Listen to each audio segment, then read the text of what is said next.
Este segundo vídeo de la primera parte de la lección 3 está dedicado a las escrituras egipcias. A lo largo de su dilatada historia de 5000 años, la lengua egipcia fue anotada con 4 sistemas de escritura distintos, que reciben los nombres de jeroglífico, hierático, demótico y copto.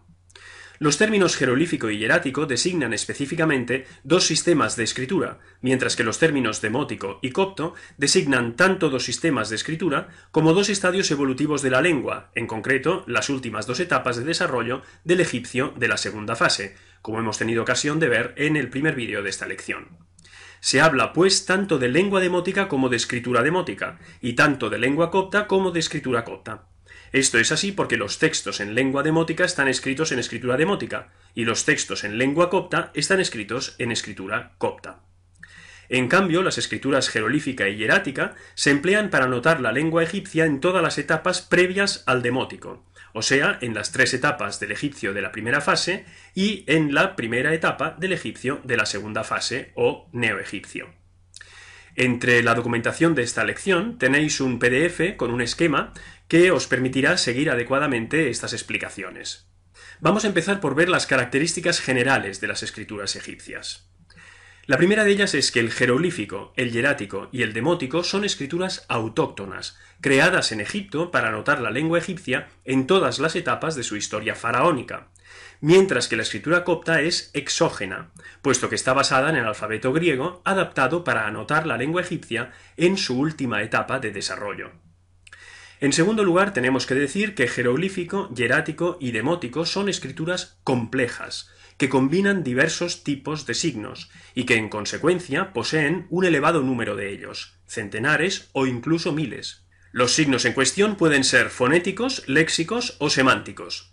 Como tendremos ocasión de ver en la octava y última lección del curso, los signos fonéticos son signos que simplemente anotan sonidos, como lo hacen nuestras letras alfabéticas, por ejemplo. Los signos léxicos, en cambio, son signos que anotan palabras enteras, mientras que los signos semánticos son signos que no se leen y que sirven para indicar el campo semántico de las palabras a los que están asociados. En cambio, los signos de la escritura copta, en tanto que griegos, son alfabéticos, es decir, se basan en el principio un signo igual un sonido de la lengua, y en consecuencia son muy limitados en número. La tercera característica general de las escrituras egipcias es que jeroglífico, hierático y demótico no anotan las vocales, sino solo la estructura consonántica de las palabras, como muchas escrituras afroasiáticas, como el árabe o el hebreo, mientras que la escritura copta, al derivar de la griega, que cuenta con signos para las vocales, sí que las anota. Y en cuarto lugar, en cuanto a la forma gráfica de los signos, el jeroglífico es una escritura pictográfica, en el sentido de que sus signos son pequeñas imágenes o iconos que reproducen seres, elementos naturales, edificios, objetos, acciones o procesos de la realidad. Las escrituras hierática, demótica y copta, en cambio, son no pictográficas. Las primeras 2 son en esencia escrituras cursivas, es decir, de ejecución rápida y finalidad práctica. Los signos demóticos derivan en origen de los hieráticos, y estos son, a su vez, la contrapartida cursiva de los jeroglíficos. Las letras coptas, como todos los signos alfabéticos, son signos convencionales, con un valor puramente fonético. Como digo, la escritura hierática es la contrapartida cursiva de la escritura jeroglífica. En esta diapositiva, en la columna número 1, podéis ver jeroglíficos esculpidos en piedra con todos sus detalles interiores. En la columna 4, en cambio, podéis ver los correspondientes signos hieráticos, mucho más estilizados, escritos en tinta, como tendremos ocasión de ver. En las columnas 2, 3a y 3b tenéis los mismos signos jeroglíficos, en la columna 2, esculpidos en piedra en relieve rehundido, sin detalles interiores, en la 3a, incisos en madera o marfil, y en la 3b, en la modalidad llamada jeroglífico cursivo, que es una modalidad que no es tan detallada como el jeroglífico, pero tampoco tan cursiva como el hierático. En esta otra diapositiva podéis ver la forma que los mismos signos tienen en jeroglíficos, en la línea número 1, en hierático en toda su evolución en el tiempo, de la línea 2 a la línea 12, y en demótico, en la línea 13. Hablemos ahora de la cronología de las escrituras egipcias y empecemos por las escrituras jeroglífica y hierática, que se utilizaron desde los orígenes hasta el final de la civilización egipcia antigua o civilización faraónica, a finales de la época romana, o sea, desde fines del cuarto milenio antes de Cristo, como tuvimos ocasión de ver en la primera lección, hasta los siglos III-IV después de Cristo. La última inscripción jeroglífica de fecha conocida data del año 394 después de Cristo y está esculpida en la llamada Puerta de los Antoninos del templo de Philae, acompañando una representación del dios solar nubio Merul. Es la inscripción que tenéis en la fotografía de esta diapositiva. Jeroglífico y hierático son, en realidad, como venimos viendo, la variante capital y la variante cursiva de la misma tradición escrituraria. La primera para usos monumentales, áulicos, funerarios y muebles, ajuares, objetos de prestigio, mobiliario doméstico de las élites, y la segunda para usos literarios y administrativos. Es muy importante tener presente, sin embargo, que desde la aparición del demótico, a mediados del siglo VII a.C., jeroglífico y hierático quedan relegados a escrituras sacras o sacerdotales, el primero en los monumentos y el segundo en la tradición manuscrita, en papiros, de manera que pierden todos sus otros usos anteriores, sustituidos justamente por el demótico. La escritura demótica, pues, se utilizó desde la Baja Época, dinastía 26 o saíta, hasta el final de la civilización faraónica, a finales de la época romana y comienzos de la bizantina, o sea, desde aproximadamente 650 a.C. hasta el siglo V después de Cristo. La última inscripción fechada conocida es un grafito, inciso también en el templo de Philae y datado del año 452 después de Cristo.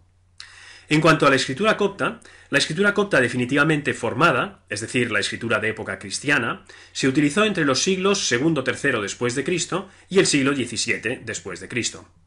Previamente, sin embargo, se fecha entre los siglos II a.C. y II después de Cristo el llamado Old Coptic o copto antiguo, que corresponde a una serie de textos que pueden ir desde una breve frase hasta un texto completo, que están ya redactados en caracteres griegos o coptos, pero cuyo contenido tiene que ver todavía con la antigua tradición pagana.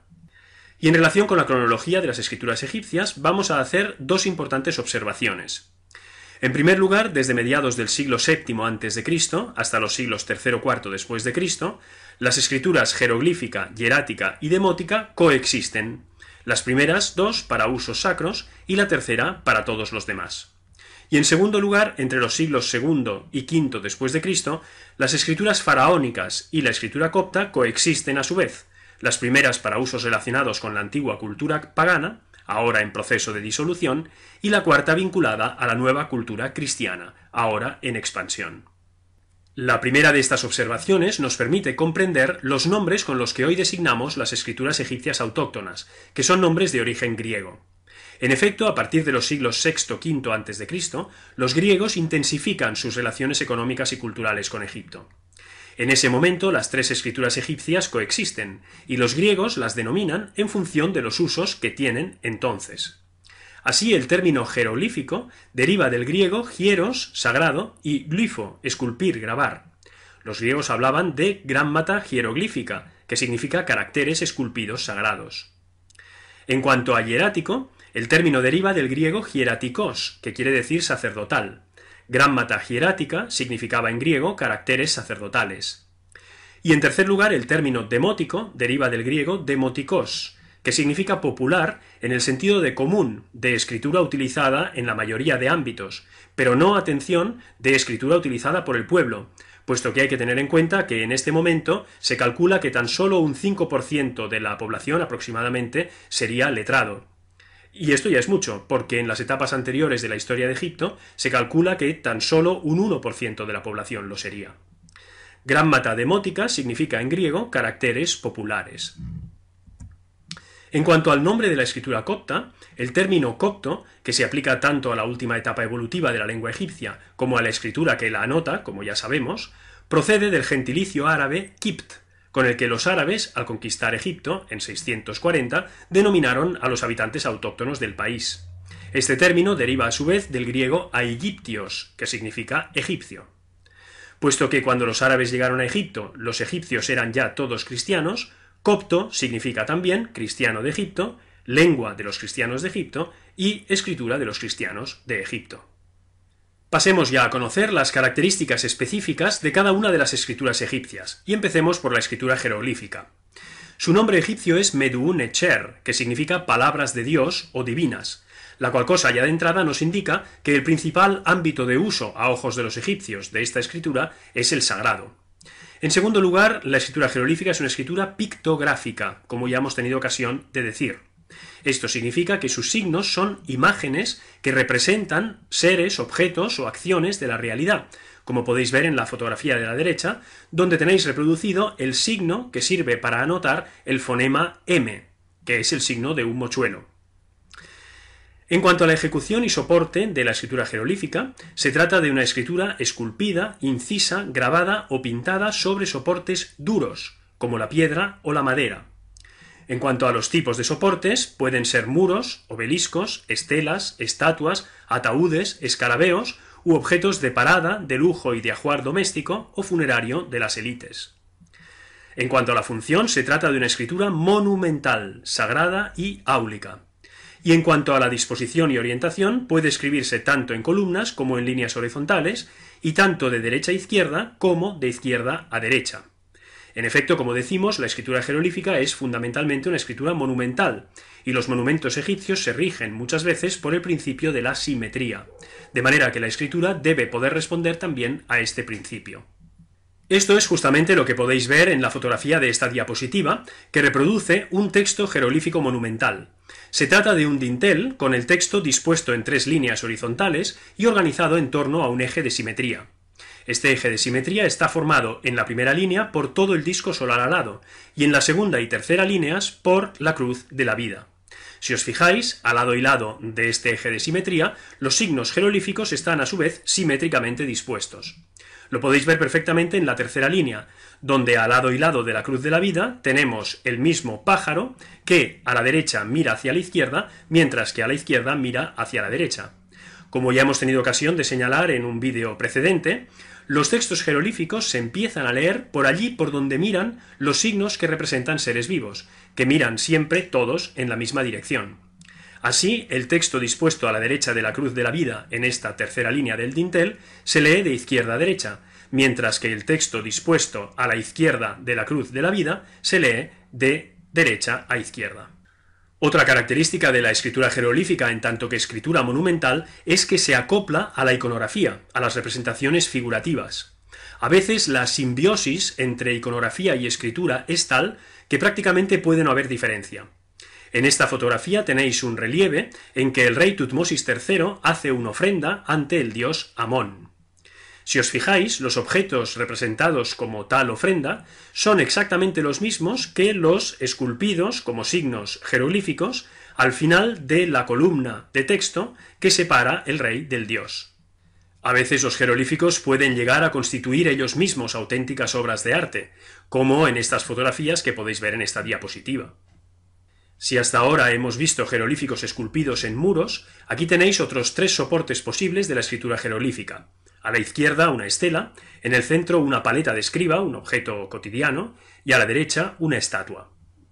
Y en esta otra diapositiva tenéis jeroglíficos pintados, a la izquierda sobre un muro y a la derecha sobre un sarcófago. Si pasamos a las características específicas de la escritura hierática, se trata, como ya sabemos, de una escritura cursiva, cuyos signos se pueden presentar ligados entre sí, como sucede cuando escribimos rápido, y que además puede presentar signos de puntuación, que consisten normalmente en puntos, negros o rojos, que sirven para delimitar secuencias, frases o incluso versos. En cuanto a la ejecución y el soporte, el hierático se escribe con tinta mayoritariamente negra, pero también roja para los encabezamientos y también en los papiros funerarios para palabras relacionadas con el mal que hay que conjurar, sobre papiro, tablas de madera u óstraca. Los óstraca, en singular ostracon, son fragmentos de piedra o de cerámica sobre los cuales se escribe o se dibuja, como el que tenéis en la fotografía de la derecha, que recoge el pedido de una ventana. En cuanto a la función, la escritura hierática es una escritura para la literatura y para la administración, pero, recordad, al final de su historia, queda reservada como escritura para usos sagrados y funerarios. En cuanto a la disposición y orientación, se escribe tanto en columnas como en líneas horizontales, pero solo de derecha a izquierda. En efecto, al no tratarse de una escritura monumental, como el jeroglífico, no es necesario que responda al principio de simetría. En esta diapositiva, en la parte superior, tenéis 3 líneas de un texto hierático del Reino Medio, que se leen, como sabemos, de derecha a izquierda. Y en la parte inferior tenéis las mismas 3 líneas, transcritas en jeroglíficos signo por signo. Si os fijáis en el texto jeroglífico, los primeros 2 signos, que quedan en la primera línea a la derecha, son un mochuelo y una boca. Pues bien, exactamente estos 2 signos son los que tenéis al principio del texto hierático, también en la primera línea a la derecha, pero en este caso los 2 signos han sido escritos con un único trazo. Esto es un ejemplo de ligadura hierática. En esta otra diapositiva podéis ver una página del llamado Papiro Harris 500, que hoy se guarda en el Museo Británico y que recoge, entre otros textos, el cuento del príncipe predestinado. Esta página corresponde justamente a este cuento. Si os fijáis, el texto está escrito en hierático, con tinta negra, pero también a veces con tinta roja para los encabezamientos, y presenta los característicos puntos rojos por encima de la línea de escritura que sirven para delimitar secuencias o frases. Aquí tenéis un fragmento de otro papiro, a la izquierda, y un detalle del mismo, a la derecha, pero en este caso se trata del Libro de los Muertos. Fijaros en el tipo de escritura. Como hemos dicho, la escritura jeroglífica es la escritura por excelencia de los textos sagrados, y la escritura hierática se utiliza sobre papiro. Pero ¿qué ocurre cuando hay que escribir un texto sagrado como es el Libro de los Muertos sobre papiro? En este caso se utiliza un tipo de escritura que no es ni jeroglífico ni hierático, sino que queda un poco entre ambos. Es el llamado jeroglífico cursivo, que es justamente lo que tenéis en esta diapositiva. En cuanto a las características definidoras de la escritura demótica, su nombre egipcio es Seha-en-Shat, que significa escritura de cartas o de documentos. Es una escritura muy cursiva. Al principio estilización de los signos hieráticos, pero después casi una taquigrafía, con trazos totalmente convencionales, numerosas ligaduras y signos que son nexos entre 2 o más signos previos. En cuanto a la ejecución y soporte, la escritura demótica aparece tanto esculpida sobre soportes duros, como, sobre todo, escrita en tinta sobre papiro u óstraca. Su función es la de escritura para todo tipo de textos, salvo los más sagrados. Y en lo que se refiere a la disposición y orientación, la escritura demótica se escribe solo en líneas horizontales y solo de derecha a izquierda. En esta diapositiva podéis ver un ejemplo de escritura demótica incisa sobre una estatua y un ejemplo, a la derecha, de escritura demótica sobre papiro. Y finalmente, en cuanto a las características específicas de la escritura copta, se trata, como ya hemos dicho, del alfabeto griego enriquecido con 7 signos procedentes del demótico para los sonidos que el egipcio poseía, pero el griego no. Estos signos son los que tenéis a la derecha de la diapositiva. En la columna de la derecha tenéis el origen jeroglífico de los signos. En el centro tenéis su forma demótica, y en la columna de la izquierda tenéis la forma copta directamente derivada de la demótica. En cuanto a la ejecución y al soporte, la escritura copta aparece tanto esculpida sobre soportes duros, como sobre todo escrita en tinta sobre papiro, pergamino, madera, tejidos u óstraca. La función es la de escritura para todo tipo de textos, especialmente religiosos, cristianos y administrativos. Y en cuanto a la disposición y orientación, como el griego se escribe solo en líneas horizontales y solo de izquierda a derecha. En la parte superior de esta diapositiva podéis ver el alfabeto griego y los signos coptos derivados directamente de las letras griegas. Si os fijáis, algunos signos coptos derivan de las mayúsculas y otros de las minúsculas griegas. A continuación tenéis el alfabeto copto completo, formado por las letras procedentes del griego y por las 7 letras procedentes del demótico de las que hablábamos en la diapositiva anterior, que se encuentran en la parte final del alfabeto. En la parte inferior de la diapositiva podéis ver manuscritos coptos y un ostracón también con escritura copta. Si os interesan las escrituras egipcias, podéis consultar las referencias que tenéis en esta diapositiva.